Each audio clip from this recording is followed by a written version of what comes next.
Abramović. There's a lot of talk about her. Sure. Her paintings. Do you think that the purchaser of the painting understands what's inside there? Yeah. You do. So. Yeah, I think so. These Hollywood parties where they're eating food off naked bodies. Oh, yeah. And what is the symbolism there? What does that represent? Well, again, it's a mockery of the Eucharist, of the Mass. Disney, for example. At some point in time, some kid in my school had figured out that if you watch Aladdin when they rub the genie bottle and the genie pops out, it spells. If you look at the cover of The Little Mermaid back in the 90s, the cover of the movie, if you look closely, all of the towers are Abramović in there, that artist. Yeah. What is she? There's a lot of talk about her. Sure. Her paintings, who she's around. Yeah, if you look at the Borborites, similar stuff. Freemasonry is, there's three types of curses. As I mentioned, there's natural curses, there's generational curses, and then there's these preternatural curses. Within that, you have things like Freemasonry, theurgy, alchemy, and these are more Luciferian, just trying to invoke God false gods, conscript demons, etc. Satan, there's another type we call Rosicrucianism, roughly, or Pelican witchcraft. The first is Rosicrucian type incantations, and then there's what we call Pelican witchcraft. Pelican witchcraft, or those types of witchcraft, used more bodily. Again, a mockery of the Holy Eucharist. And so you'll see bodily things. It's more bodily, blood, etc. And so those types of things are highly liturgical, highly symbolic. Remember, if you go back to the Old Testament, and if you look at the priesthood, what the priests did, there were three separations that set apart the priest: time, space, and status. Time separated, set apart, right? Moses says, or God says through Moses, set apart Aaron's sons in Exodus, anoint their hands that they may serve as priests for me. And that word to be holy, to anoint, to set apart, that the word to be holy means to be set apart. That calls for all of us to need to be set apart in this world, to live in holiness. But what was set apart? Time, status, and space. So we had sacred space, you have a tabernacle, we have sacred time, liturgical calendar, and then you have person, status, priesthood. And what the ritual in the Old Testament understanding, and we carry this into New Testament, the New Testament, and then the Catholic liturgy, we see ritual brings order where there's chaos. It brings clean where there is unclean. Right? It brings life where there is death. It's separating. Ritual helps to separate these things. That's what ritual does. It's man's engagement with the cosmos. Okay, this makes a point. It's relevant. So man engages with the cosmos through liturgy, through this separating apart. So liturgy is important. Catholic Mass is important. The demon knows. We have demons that will manifest on certain feast days, every time. And they're vulnerable on certain feast days because God always sends help from the mystical body, and the demon tracks the liturgical calendar. The time, space, status, order out of chaos, life out of death, clean from unclean, pure from impure.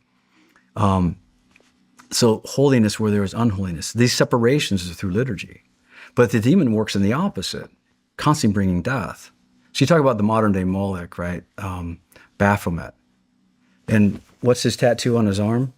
It comes from a couple of centuries ago, alchemy. Solve et coagula. To dissolve, break down, and reconstruct, put back together. So that's what the enemy works. So their rituals do the same thing, just in the diabolic inverse of what our liturgy does. They try to bring chaos where there is order. They try to bring impurity where there's purity, darkness where there is light, unclean where there is clean. So ritual is what stands in between. And the occultists know this. They know this. And so that dissolve. But think about that principle to break down and to reconstruct. And that's where kind of our culture is kind of undergoing, to break it down, to reconstruct it. The New World Order, that's kind of the way it works, deconstruct it. Right? To break down norms, to reconstruct it to something new. Mm-hmm. Mm-hmm. Right? mean, it definitely makes sense. I mean, we're seeing it happen. Yeah, We're watching it happen. They're agents of chaos. The demon, in his nature, is an agent of chaos. That's it's in chaos that he is cast down to the earth, and it's in chaos that he continues to work. That's why. So they're constantly going to move towards chaos to solve the coagula, to break it down, to break chaos, to coagulate something else in a different way. That's not going to be Christian. Mm-hmm. You know, a lot of people think this stuff is orchestrated by a group of people or a particular country or maybe a religious group or something like that. What are your thoughts on? Yeah, I think that this is all orchestrated. I guess what I'm saying is I think a lot of people think that this is potentially orchestrated by humans, and all the humans that are partaking in dissolving and destructing and rebuilding, or whatever we want to call it. They think that they all know each other, and that it's this elaborate network of human beings. Do you think that, or do you think that all these human beings are being manipulated by one demon, a group of demons, and they're the ones that are orchestrating this, and the human doesn't actually know, even maybe realize that it's being orchestrated? I think it's probably both, and I think there is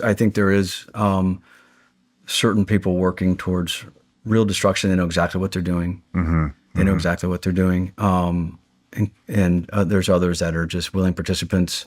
I mean, not everybody that went to these ancient rituals were there because they had great devotion to this deity. They went there for the power, for the connection, for the sex, or whatever, for the experience.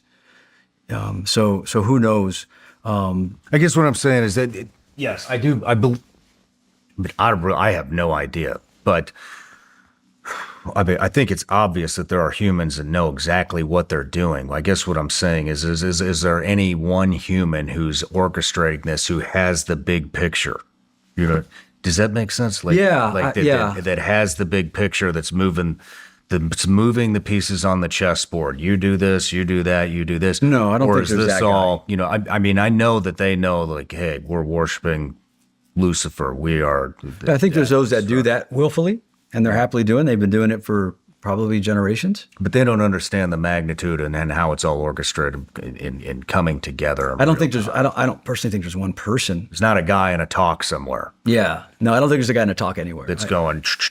No, I do. The guy in the talk is Lucifer himself, correct? Yeah, he's the guy in the talk. Okay. And his 5 generals are the ones that are disseminating directing the information to the humans. No, but I think they're. Hey, we're winning. Hey, we're not winning. Hey. I think there's a lot of willful participants in it. Mm-hmm. I think we have to get beyond the paradigm that we think in terms of Democrat and Republican. We got to start thinking of the difference between good and evil. The battle is between good and evil. Yeah. And the demon's going to constantly try to keep the chaos, create confusion. Do you see any symbolism in a lot of this stuff? These Hollywood parties where they're eating food off naked bodies. Oh yeah. And what is the symbolism there? What does that represent? Well, again, it's a mockery of the Eucharist, of the Mass. This is my body. Or you see these paintings of, is it Charles that has the painting of Abramović, and there's like some kind of, I can't remember if it's a pentagram or a demon or Lucifer himself that's in the painting, and you like, do you know what I'm saying? But it's hidden. It's hidden in the painting. It's hidden in the painting, yeah. Well, is that real, or is that? Yeah. I mean, how much of it is just psyops? Mm-hmm. How much of it is real? Is probably, psyops. Is there any coincidence? Is any of it a coincidence? I don't think there's any coincidences. I mean, I don't either. I'm not a big proponent that. Yeah, I think coincidences. We're starting to see things in real time and space. So I think the battle is on, and Christ is calling his church to get back to. Do you think that the purchaser of the painting understands what's inside there? Yeah. I think do. So. Yeah, I think so. Or there's the artist just did it. I mean, okay, like Disney, for example. Perfect example. I don't know what they're doing now because I don't really pay attention, and my kids don't watch Disney. But, I remember when I was growing up, at some point in time, some kid in my school had figured out that, if you look at If you watch Aladdin, when they rub the genie bottle and the genie pops out, it spells sex. If you look at the cover of the Little Mermaid, back in the 90s, the cover of the movie, it's like a golden castle undersea. But if you look closely, all of the towers are penises.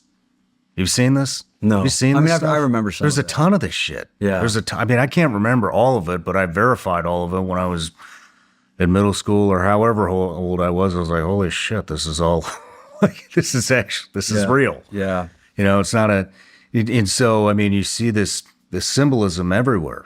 I'll tell you another thing that I don't know what to think of. Maybe it's, a long time ago here, me and my wife and another couple were looking around at some big acreages, like way out in the middle of nowhere, 500-600 acres.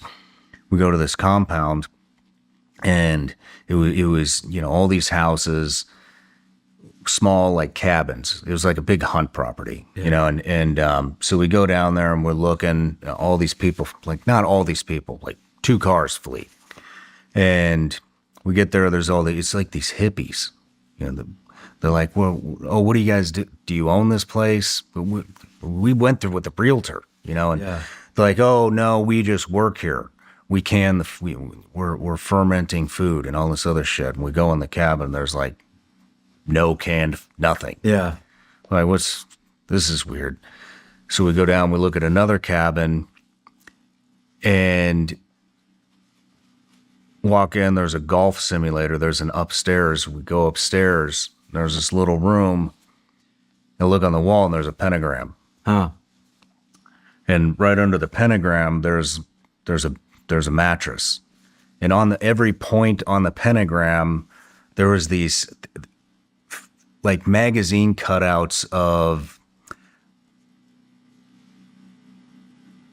scenes of nature. Like there was like a mountain view scene, like a beach scene. Every point on the pentagram was a different landscape photo in a different ecosystem, different environment.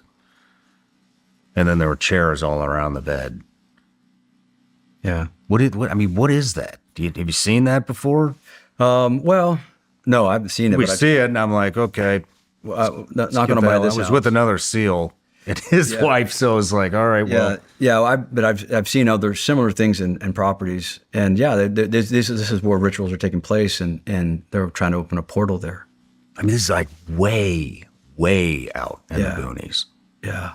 Like 2.5 hours from anywhere. How do you keep ending up on these scenarios? I'm an explorer. Yeah. I like to. Most people never see this in their lives, and you're catching this stuff. Yeah, this would have been formal rituals to open portal. And what do you mean open a portal? There's certain things you can do to open up. Open up. What comes in or out of the portal? Demons. That's rituals performed that open up, and this space now becomes the opposite of sacred space. It becomes the opposite of a church, where the tabernacle is present, that has the presence of angels, that has the presence of God there. It's just an opposite of that. No matter where you're watching Shawn Ryan Show from, if you get anything out of this, please like, comment, subscribe, and most importantly, share this everywhere you possibly can. And if you're feeling extra generous, please leave us a review on Apple and Spotify podcasts.